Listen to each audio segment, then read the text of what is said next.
I opened the jewelry box, and the family ring was gone. Tradition doesn't pay for luxury, my stepmom said after selling it for a spa trip. I paid the bills and slept in the guest room, but when she came back from the Maldives, she wished she hadn't touched it. Hey Reddit. This might sound crazy to some of you, but I'm still shaking while typing this. 27F, just found out that my stepmother pawned my late grandmother's engagement ring, the family ring, to help pay for her luxury vacation to the stupid Maldives. And the way I found out? She told me. Casually. Like she was doing me a favor. Let me explain. My mom passed when I was 12. It was cancer. Fast and cruel. My dad remarried 2 years later, and Cassandra came into our lives like a wrecking ball wearing heels. I've never liked her, but I tolerated her for my dad's sake. She always acted like my mom's things were some kind of burden. Do we really need to keep all these dusty books? Or, once during Christmas, she said, these old stockings make the place look like a thrift store. Let's get matching ones from Pottery Barn. I was 16. I remember just standing there, watching her toss out the stocking my mom embroidered by hand. But the one thing I held on to, the thing I begged my dad to protect, was my Grandma Clara's engagement ring. Deep blue sapphire, marquise cut with a diamond halo, set in antique platinum. It had been passed down 3 generations. My mom wore it every day after Grandma passed. After Mom died, my dad kept it locked in the safe. He always said, "It's yours someday." Your mom would have wanted that. So yeah, that ring? It was sacred to me. 2 days ago, I went over to my dad's place. That is, the place I technically still lived in, to drop off some mail that had accidentally shown up at my friend's, where I crash sometimes to get space from Cassandra. Cassandra was packing for another one of her rejuvenation retreats, as she calls them. This time, the Maldives. 5-star resort, beachfront villa, the whole influencer lifestyle thing she pretends she's too classy for. I was in the kitchen, sipping tea while she tossed swimsuits into her overstuffed suitcase. I wasn't planning to stay long. Then, out of nowhere, she said, "Oh, by the way, I cleared out some of the old stuff in the safe. That blue ring? The antique one? I sold it." My heart stopped. What ring? She barely looked up. Your grandmother's. That dark blue one? It's been sitting there for years. Honestly, I figured it could finally pay for something useful. I just stood there. I couldn't even form a sentence. You sold it?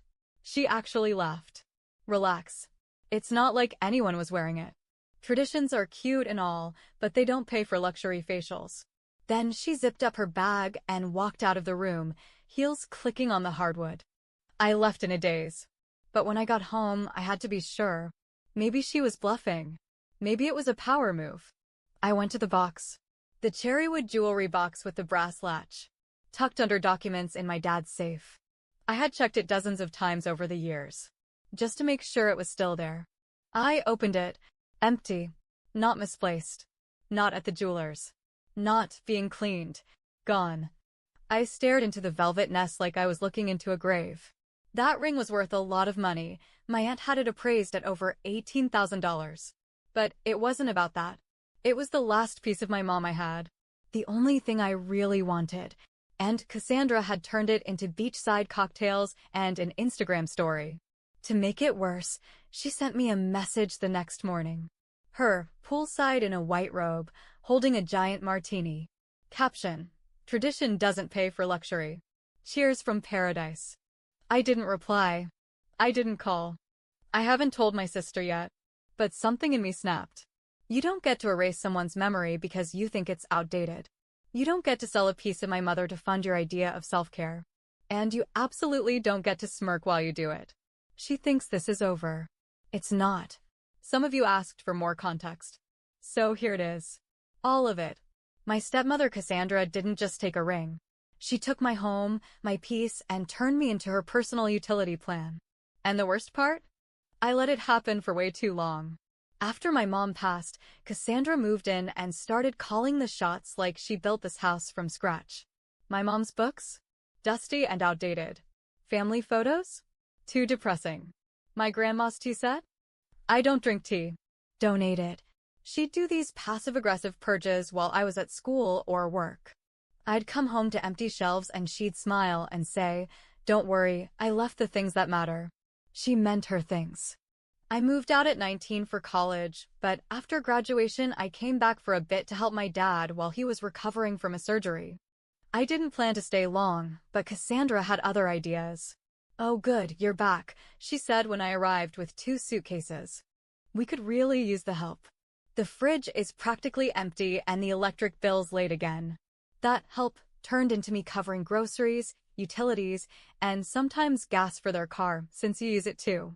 I was 23, barely scraping by at my first real job, and Cassandra was living like she had a personal glam squad. Nails done weekly, lashes refilled, hair extensions, monthly facials, juice cleanses, Botox. And anytime I hesitated to pitch in, she'd drop comments like, "I invest in myself. You should try it sometime. You're single, no kids. Where else is your money going? It's called gratitude, honey. Look it up." One time, I said I couldn't afford to split the grocery bill because rent was due. She rolled her eyes and muttered, "It's embarrassing how little you can handle." And Dad? He never said anything. Just blinked like someone told him to stay out of it. They'd host dinner parties for Cassandra's friends, and I was the one cleaning up. And yet when her guests asked who I was, she'd introduce me as Mark's daughter. "She's staying here, temporarily." No name. No thanks. 2 nights after the ring incident, I couldn't sleep. My mind was spinning. I kept thinking about the safe. About how that ring wasn't just a thing, it was mine. And if Cassandra could take that, what else had she taken? I needed air. So I drove across town to see my aunt, my mom's sister, Rachel. I hadn't seen her in months, but the moment she opened the door and saw my face, she pulled me in without a word. I broke down in her kitchen, told her about the ring. How Cassandra laughed about it. How I opened the box and it was empty. I said, "She took the last thing I had. And I can't even say anything because I live in her house." Rachel froze mid-sip. "Her house," she said slowly. "You mean your mom's house?" I looked up. "No, I mean, well, Dad's house now." "Right." She looked stunned. Then whispered, "You didn't know." "Know what?" "Oh, sweetheart." She reached across the table and took my hand. "Your mom left the house to you. She updated the will when you were 14. She wanted you to have security. A place that would always be yours." My ears started ringing. I stared at her like she'd told me I was adopted. "What are you talking about?" "It's in the will." I saw it. "Your dad was named trustee until you turned 21. After that, it was supposed to transfer to your name." She made it crystal clear. I couldn't speak. Rachel stood, went to her office, and came back with a folder. Inside was a copy of the will. There it was, in black and white.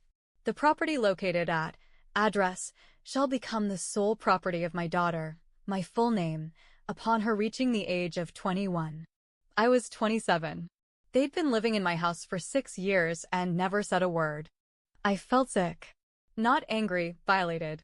Cassandra sold my mother's ring to pay for a vacation, laughed in my face, lived off my money, and called me ungrateful, all while living in a house that wasn't even hers.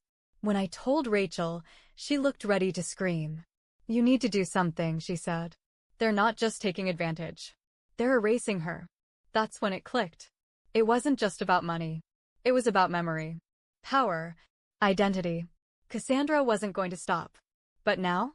Now I had the power. Cassandra came back from the Maldives 3 days later, glowing like she'd found eternal youth in a coconut. Tan, smug, and still wearing that white linen aesthetic like she ran a spa. My dad picked her up from the airport, and they walked in with matching wheeled luggage and the scent of overpriced sunscreen. She didn't even greet me. Just glanced at me in the hallway and said, "Did you remember to restock oat milk? I can't do regular dairy anymore." No apology. No mention of the ring. Like nothing ever happened. I didn't respond. I just smiled politely. Because I was already planning what came next. That weekend, Cassandra hosted a family reconnect dinner. Her words. Apparently, she wanted to bring everyone closer after her soul-altering beach cleanse. Her daughter Alyssa, 31, and son Brent, 35, were coming with their spouses and 2 kids. They hadn't lived here in years, but they visited sometimes. They were Cassandra's pride. Both had trendy careers, smart homes, golden retrievers, and Instagram families. They also couldn't hide their contempt for me. "You still live here?" Brent smirked as he took off his coat in the entryway. Alyssa fake laughed. "Well, not live live. She's just staying, right?" I didn't answer. Just walked to the dining room. Dinner was a full spread: salmon, kale salad, hand-rolled sushi. Cassandra didn't cook any of it, obviously. She ordered catering and pretended she made it. "I would have done something more elaborate," she said, sitting down, "but the jet lag from the Maldives just destroys my immune system." Dad nodded like a prop. Alyssa and Brent complimented the table settings. Brent's wife asked, "So, do you all live here together?" Before I could answer, Cassandra jumped in. "Well, we live here. She's just helping out. It's nice of her to contribute, considering how expensive things are these days." Then she looked me dead in the eye and smiled. "I mean, every bit helps when someone's still finding their way." The table chuckled awkwardly. I took a sip of water. My hands didn't shake, because I knew what was in my purse. I waited until everyone had eaten. Plates half full. Cassandra swirling her wine. Brent talking about crypto. Alyssa scrolling her phone. Then I stood up. "I'm glad we're all here," I said. Everyone looked up. Even Dad blinked like he forgot I had vocal cords. "I've been meaning to talk to you all, especially about this house." Cassandra laughed lightly. "Sweetheart, can we not do this now? People are eating." I ignored her and pulled out a manila envelope. "I brought something. It's my mother's will. A copy, at least. I got it from her lawyer." The room went quiet. I laid it flat on the table, turned it so they could read it. It says, clearly and legally, that this house belongs to me. It became mine when I turned 21, which was 6 years ago. Alyssa frowned. "Wait, what?" Brent narrowed his eyes. "That's not possible." Cassandra's voice cracked, just slightly. That can't be right." But I was already reading aloud. "The property located at, address, shall become the sole property of my daughter, my name, upon her reaching the age of 21. I looked up. "You've all been living here, eating here, sleeping here, insulting me here on my property. You sold my mother's ring to fund a vacation. You've used my money, my home, my silence. That ends today." Cassandra's wine glass wobbled in her hand. "Your father lives here," she said, voice rising. "This is his home." "No," I said firmly. "It was my mother's. She left it to me. You two just never told me. Because you knew I wouldn't let you get away with this." Brent stood. "This is ridiculous. You're seriously going to evict your own father and stepmom?" I looked him straight in the eye. "You think I owe you something because you have matching family pajamas and live in a gated community? Sit down." He did. Cassandra tried again. "We're family. Surely we can come to an agreement." "We can't," I said. "It's called a lease. I'll have it sent over by Monday. You can sign it and pay rent, or you can start packing." Alyssa scoffed. "You're ungrateful. After everything she's done for you." I laughed. I couldn't help it. What has she done for me? Mocked me? Used me? Took the only heirloom I cared about and turned it into room service? Please. You don't know the half of it. My dad looked small. I don't even think he understood half of what was happening. He opened his mouth, closed it, then whispered, "I didn't think you'd care." I stared at him. That's the problem. No one touched dessert. They left in a rush, Alyssa dragging her kid, Brent slamming a door. Cassandra stayed frozen at the table, staring at the will. I walked past her, took the leftover sushi, and said quietly, "By the way, that oat milk? It was $5. I left the receipt on the fridge. Then I turned off the light. And for the first time in 10 years, I felt like I could breathe. They all left in silence. No hugs. No goodbyes. Just car doors slamming and Cassandra sitting there like someone unplugged her from the wall. I didn't sleep that night. Not from stress, adrenaline. I walked through every room like I was seeing it for the first time. The living room, where Cassandra once told me to go to my room if I couldn't smile. The kitchen, where I'd scrubbed burnt casserole pans she forgot to clean. The hallway where I overheard her tell her friend on speaker, "She's still here." I don't know why. She just clings. Now? She could cling all she wanted. But not for free. The next morning, I was in the kitchen making coffee when she walked in. Cassandra. No makeup. Hair frizzy. A silk robe barely tied around her. She opened the fridge, stared for a second, then shut it. There's no almond milk. I sipped my coffee and said nothing. She turned to face me, arms crossed. So that's it? You're really doing this? I didn't look up. I already did it.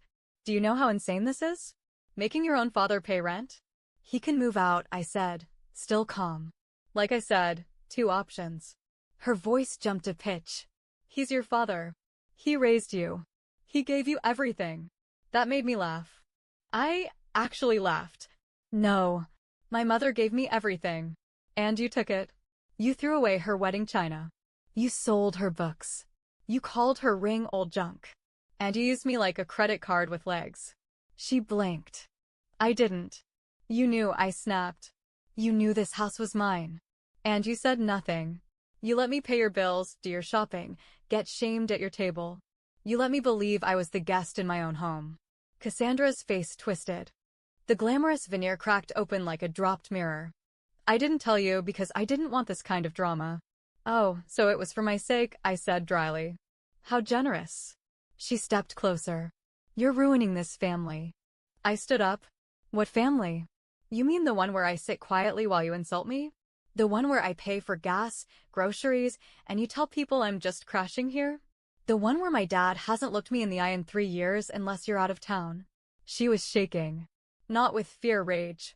Fine, she hissed. You want to be the boss? Let's see how long you last. You don't know what it's like to carry a household. Sweetheart, I said, I've been carrying it for years. You just wore the crown. That afternoon, I emailed her a lease. $2,500 per month, below market rate, but official. Utilities not included. Due on the 1st, late fee after 5 days. No subletting. Month to month. She didn't respond. Dad called that night. She's upset, he said weakly. So am I replied. You want to stay? You pay. Same rules for both of you. She says you blindsided her. I say you both stole from me. There was a long pause. I don't know if we can afford that. Then maybe it's time you found a place that fits your budget. He hung up. By day 3, she was spiraling. She started leaving job ads on the printer, ones she'd clearly looked up for me. Internships. Call center openings. Dog walking. For me. As if she thought she could flip the script and make me feel dependent again. I posted a note on the fridge. I own this house. Your options remain the same. Pay rent or leave. Job advice not required. I already have one. Management. That Friday, she tried charm. I've been thinking, she said in a silk blouse and a smile that didn't reach her eyes. Maybe we could pay something. But $2,500? That's steep. Especially since you don't even have kids. $2,500, I said. Take it or leave it. We'd be happy to contribute, of course, she added sweetly. As long as we all agree you're still part of our family. I took another sip of coffee. Oh, I'm not part of your family. I'm your landlord.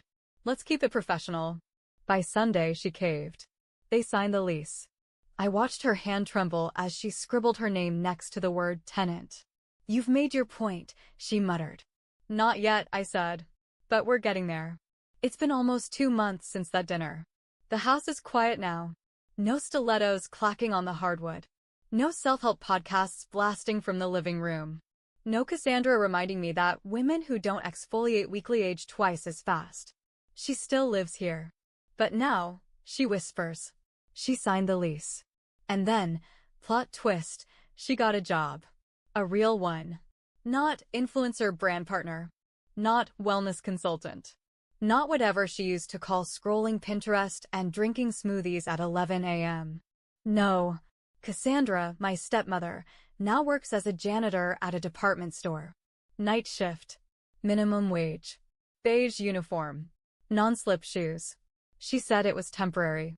Just something to stay afloat, she muttered once, while cleaning the sink she used to call my zone. Apparently, my dad's pension doesn't stretch far when you have to pay real rent. The day she came home with sore feet and bleach on her sleeves, I didn't say anything. I just handed her a glass of water and went back to painting the walls in my mother's old office. That was the first time I ever saw her, small. Not angry, not smug, just exposed.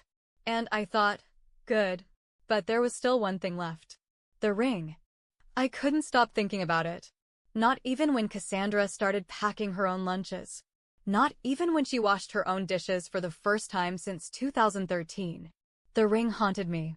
I'd lie awake at night wondering, what if it's already sold? What if someone else is wearing it right now? What if it's gone forever? So I did what I had to. I started searching. The day after Cassandra came home in her beige janitor uniform, I asked her again, "Where did you sell the ring?" She didn't look at me. "What ring?" "You know which one." She sighed, rolled her eyes. "Someplace near the mall." "I don't remember." "You don't remember the name of the shop?" "Why would I?" I was decluttering. It was the most valuable thing in the house. She shrugged. "You're emotionally attached to junk. That's your problem, not mine." I turned and left before I said something I'd regret. I spent the next 2 weeks doing everything she wouldn't. Calling every pawn shop in the county. Driving to strip malls and hole-in-the-wall places. Showing the same photo over and over again. Marquise sapphire. Diamond halo. Platinum band. Small chip on the left side. Most said no. A few said maybe. One guy tried to sell me a fake, vintage-style ring for $200. Then, finally, a woman behind a dusty counter said, "I think we had that one." Came in from an older woman. Said it was an outdated family piece. But corporate transferred it last week to Eastover. Eastover. 2 hours away. I drove there the next day. Didn't call. Didn't care. Just walked in with the photo and the kind of determination that makes security guards nervous. I showed the picture to the manager. "Please. I'm just asking you to check." She looked at it, tilted her head, then disappeared into the back. 5 minutes passed. 10. And then she came out with a black velvet tray. And there it was. The ring. The sapphire. The setting. The chip. Still mine. Still hers. Still ours. "Just went on display yesterday," the woman said. "You're lucky." I didn't feel lucky. I felt whole. "How much?" She told me. It was more than Cassandra probably got for it. Maybe double. I paid in cash. No questions. No hesitation. I sat in the car afterward, the ring in my palm, and I cried like I hadn't cried in years. Not from pain. From relief. From the sense that for once, she hadn't won. She'd tried to erase my mother. And failed. I didn't tell Cassandra I found it. Not because I was hiding it, but because I didn't owe her that moment. I slipped it onto my finger that night and stared at it in bed like I was afraid it might vanish again. But it didn't. It stayed. Like it always belonged to me. The house feels different now. Not just quieter. But mine. I replaced the curtains. Rehung the photos Cassandra once called depressing. Started using my mom's old dishes. Lit one of her candles, lavender and patchouli. The smell wrapped around me like memory. Cassandra doesn't speak much anymore. She says good morning in a voice like she's afraid to wake the floor. My dad? He pays rent. He doesn't argue. He watches me with a kind of quiet guilt I'm not ready to touch yet. Last week, I got a letter in the mail. Handwritten. From my mom's best friend, who lives states away. She'd heard what happened, probably from Aunt Rachel. Inside, one sentence. "She'd be proud of you, baby. And she'd want you to wear that ring with your head held high." I cried again. But this time, it wasn't grief. It was release. Cassandra thought tradition didn't pay for luxury. But here I am. In my mother's house. Wearing her ring. Sitting in her chair with sunlight on my hand and coffee on the table she picked out. I didn't just get the ring back. I got myself back. And no one's ever taking that away again.